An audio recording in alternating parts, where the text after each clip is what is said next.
Yes, karibu kutazama video yetu ambayo inamuonesha jinsi gani leo mfundi wa mpira Elie Mpanzu alivyowekwa mfukoni na kukamatwa uzururaji.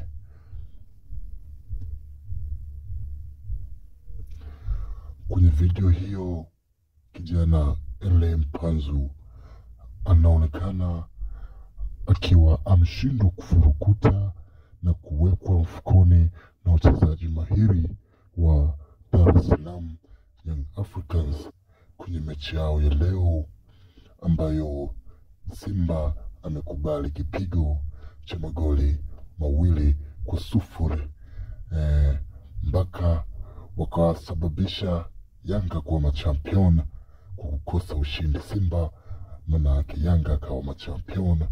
Ila kijana Elie Mpanzu alionekana akikosa huduma kutoka kwa viungo wachezeshaji wa Simba kwa kumpa mpira mwanana na kushindwa kufurukuta kabisa.